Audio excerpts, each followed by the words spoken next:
skirts of angels, starry wings, his father shining in bright fables, his children fed at heavenly tables.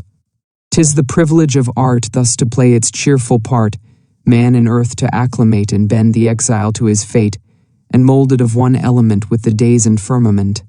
Teach him on these as stairs to climb, and live on even terms with time, whilst upper life the slender rill of human sense doth overfill. Because the soul is progressive, it never quite repeats itself, but in every act attempts the production of a new and fairer whole. This appears in works both of the useful and the fine arts, if we employ the popular distinction of works according to their aim either at use or beauty. Thus in our fine arts, not imitation but creation is the aim. In landscapes, the painter should give the suggestion of a fairer creation than we know.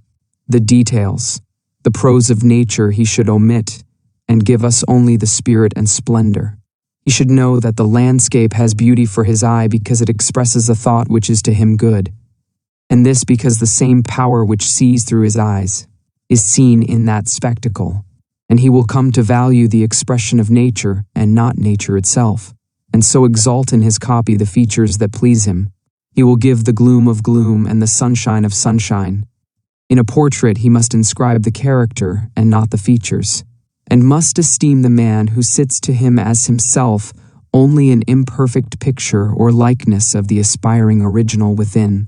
What is that abridgment and selection we observe in all spiritual activity, but itself the creative impulse? For it is the inlet of that higher illumination which teaches to convey a larger sense by simpler symbols. What is a man but nature's finer success in self-explication? What is a man but a finer and compacter landscape than the horizon figures, nature's eclecticism? And what is his speech, his love of painting, love of nature, but a still finer success? All the weary miles and tons of space and bulk left out, and the spirit or moral of it contracted into a musical word or the most cunning stroke of the pencil. But the artist must employ the symbols in use in his day and nation to convey his enlarged sense to his fellow men. Thus the new in art is always formed out of the old. The genius of the hour sets his ineffaceable seal on the work and gives it an inexpressible charm for the imagination. As far as the spiritual character of the period overpowers the artist and finds expression in his work, so far it will retain a certain grandeur, and will represent to future beholders the unknown, the inevitable, the divine. No man can quite exclude this element of necessity from his labor.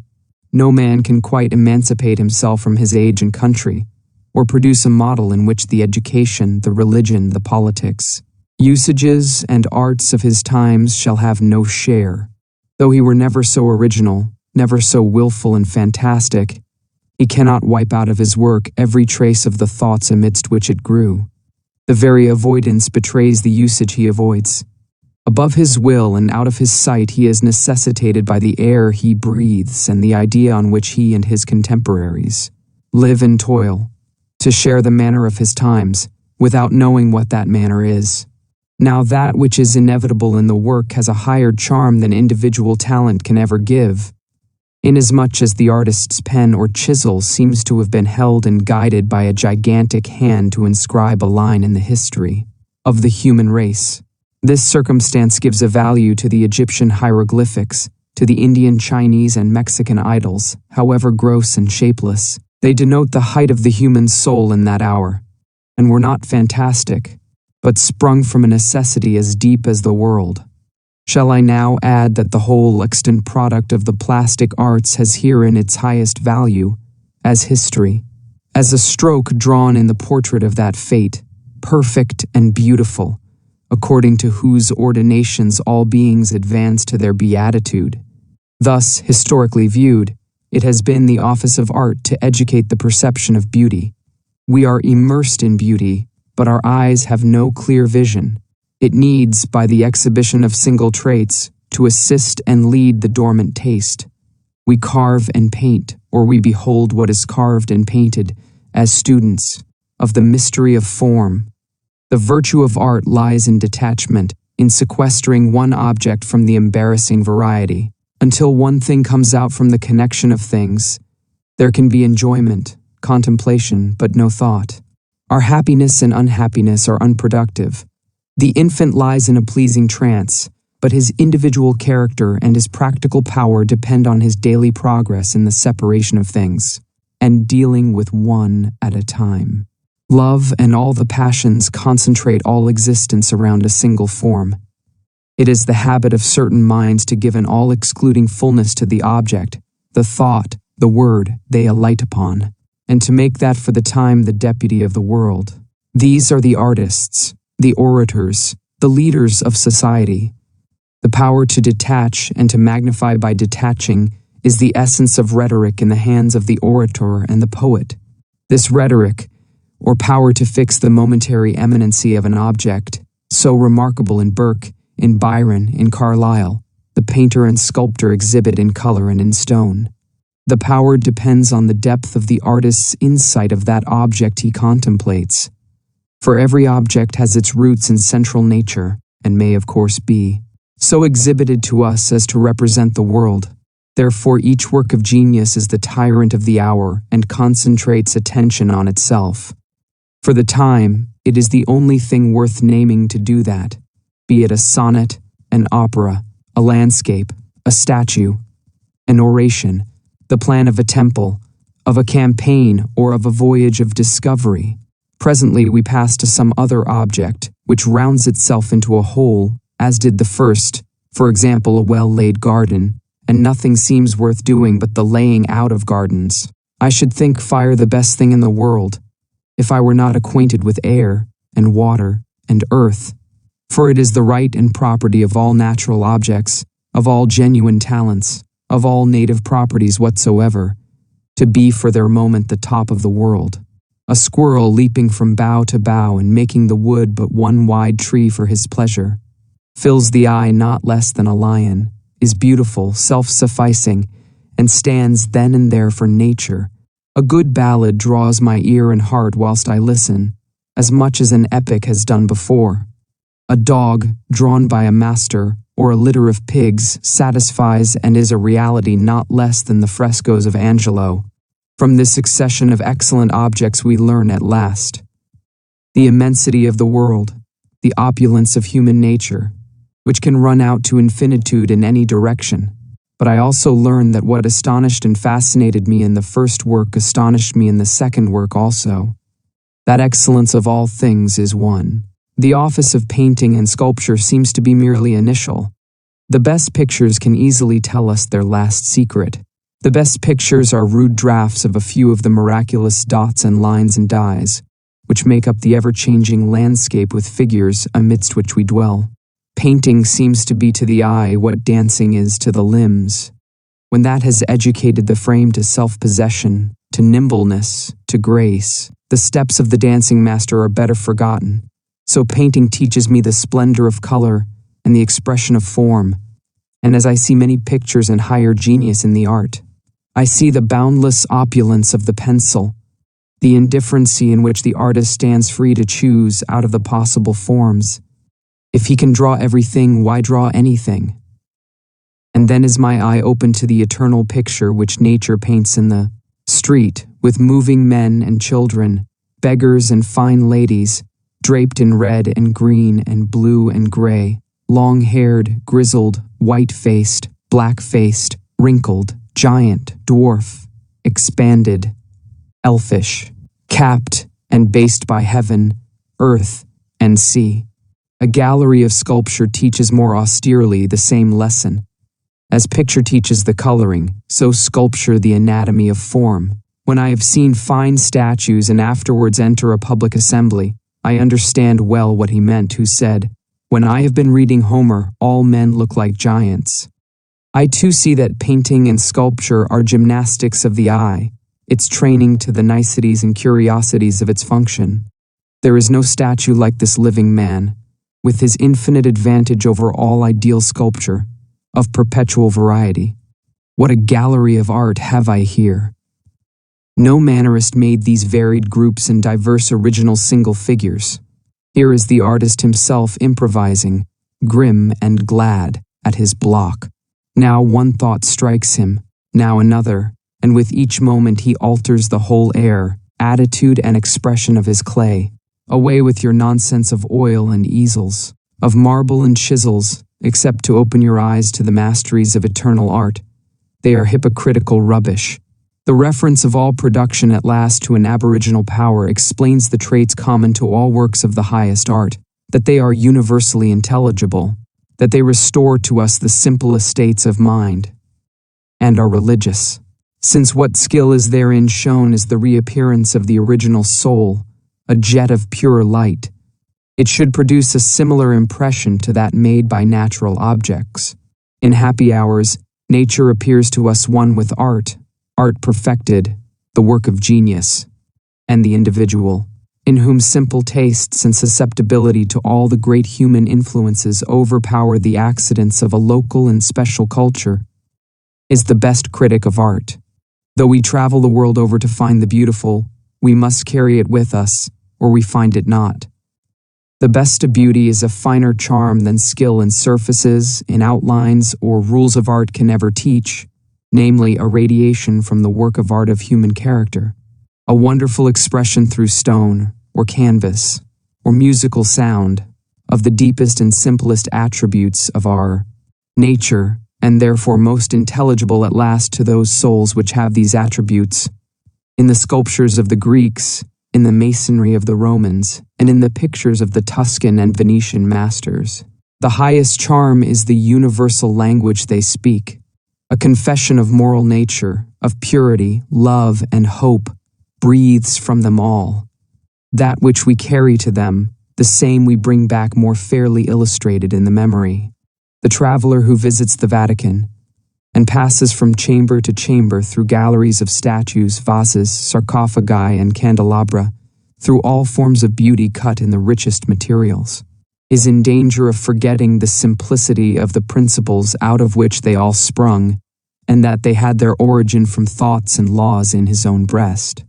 He studies the technical rules on these wonderful remains, but forgets that these works were not always thus constellated, that they are the contributions of many ages and many countries, that each came out of the solitary workshop of one artist, who toiled perhaps in ignorance of the existence of other sculpture, created his work without other models save life, household life, and the sweet and smart, of personal relations, of beating hearts and meeting eyes, of poverty and necessity and hope and fear.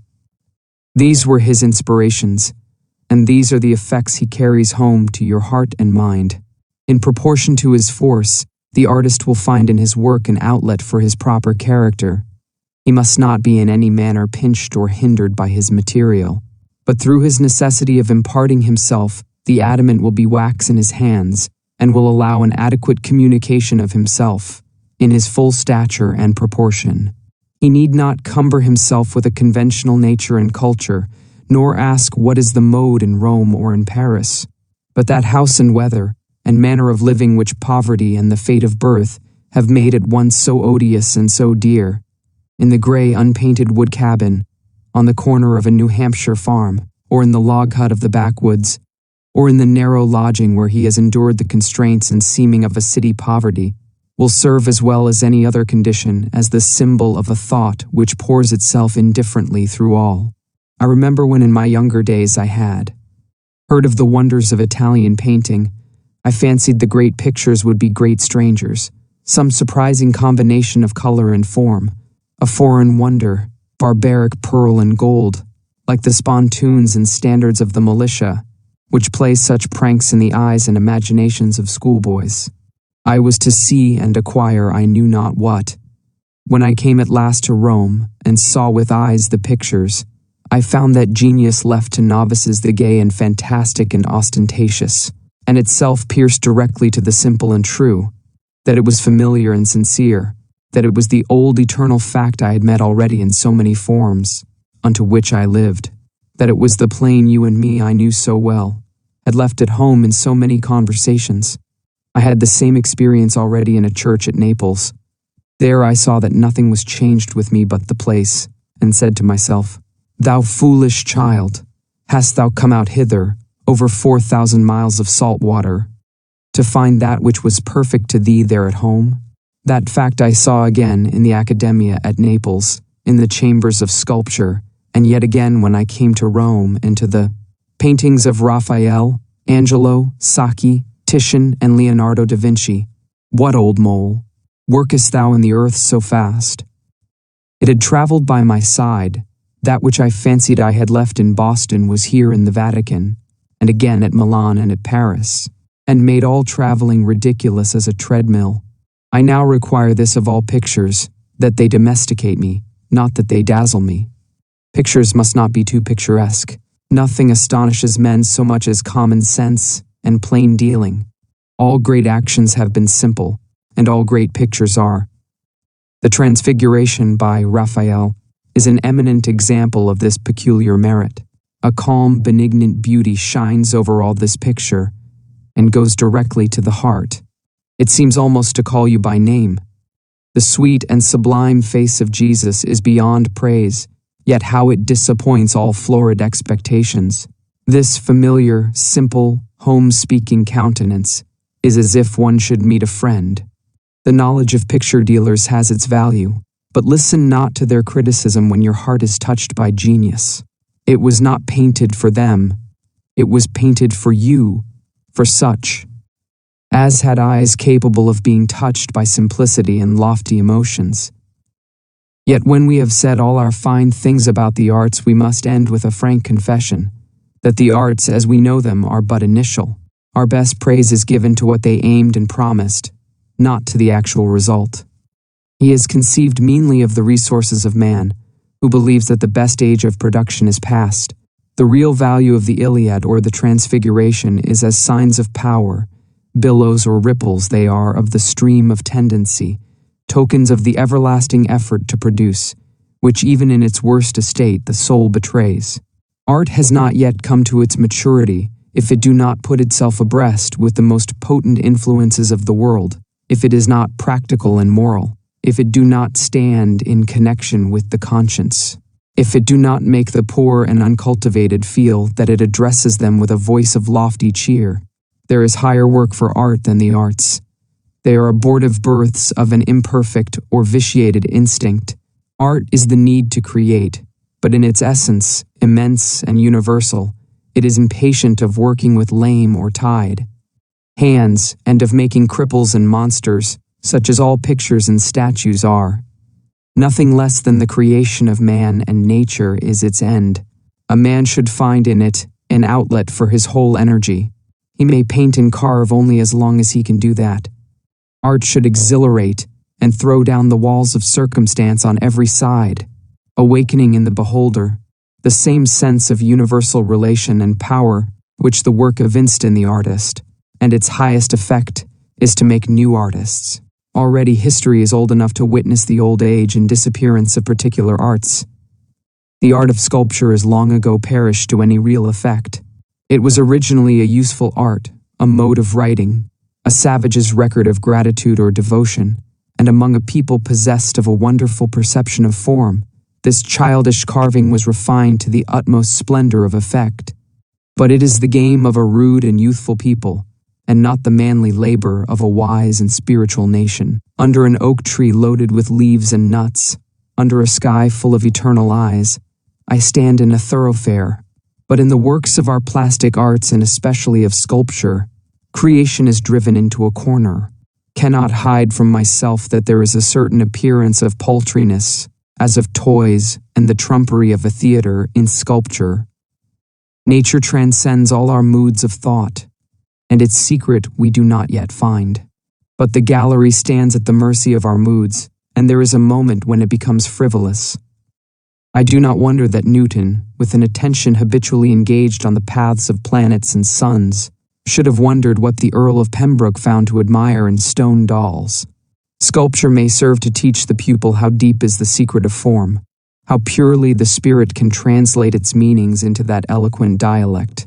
But the statue will look cold and false before that new activity which needs to roll through all things, and is impatient of counterfeits and things not alive. Picture and sculpture are the celebrations and festivities of form. But true art is never fixed, but always flowing. The sweetest music is not in the oratorio, but in the human voice when it speaks from its instant life tones of tenderness, truth, or courage. The oratorio has already lost its relation to the morning, to the sun and the earth, but that persuading voice is in tune with these. All works of art should not be detached, but extempore performances. A great man is a new statue in every attitude and action. A beautiful woman is a picture which drives all beholders nobly mad. Life may be lyric or epic, as well as a poem or a romance. A true announcement of the law of creation, if a man were found worthy to declare it, would carry art up into the kingdom of nature, and destroy its separate and contrasted existence. The fountains of invention and beauty in modern society are all but dried up. A popular novel, a theater, or a ballroom makes us feel that we are all paupers in the almshouse of this world, without dignity, without skill or industry. Art is as poor and low. The old tragic necessity, which lowers on the brows even of the Venuses and the Cupids of the antique, and furnishes the sole apology for the intrusion of such anomalous figures into nature, namely, that they were inevitable, that the artist was drunk with a passion for form which he could not resist, and which vented itself in these fine extravagances, no longer dignifies the chisel or the pencil. But the artist and the connoisseur now seek in art the exhibition of their talent, or an asylum. From the evils of life, men are not well pleased with the figure they make in their own imaginations, and they flee to art and convey their better sense in an oratorio, a statue, or a picture. Art makes the same effort which a sensual prosperity makes, namely to detach the beautiful from the useful. To do up the work is unavoidable, and, hating it, pass on to enjoyment. These solaces and compensations, this division of beauty from use, the laws of nature do not permit. As soon as beauty is sought, not from religion and love, but for pleasure, it degrades the seeker. High beauty is no longer attainable by him in canvas or in stone, in sound, or in lyrical construction. An effeminate, prudent, sickly beauty, which is not beauty, is all that can be formed, for the hand can never execute anything higher than the character can inspire. The art that thus separates is itself first separated. Art must not be a superficial talent, but must begin farther back in man. Now men do not see nature to be beautiful, and they go to make a statue which shall be. They abhor men as tasteless, dull, and inconvertible, and console themselves with color bags and blocks of marble. They reject life as prosaic, and create a death which they call poetic. They dispatch the day's weary chores and fly to voluptuous reveries. They eat and drink, that they may afterwards execute the ideal. Thus is art vilified. The name conveys to the mind its secondary and bad senses. It stands in the imagination as somewhat contrary to nature, and struck with death from the first. Would it not be better to begin higher up, to serve the ideal before they eat and drink, to serve the ideal in eating and drinking, in drawing the breath, and in the functions of life? Beauty must come back to the useful arts, and the distinction between the fine and the useful arts be forgotten. If history were truly told, if life were nobly spent, it would be no longer easy or possible to distinguish the one from the other. In nature, all is useful, all is beautiful. It is therefore beautiful because it is alive, moving, reproductive. It is therefore useful because it is symmetrical and fair. Beauty will not come at the call of a legislature, nor will it repeat in England or America its history in Greece.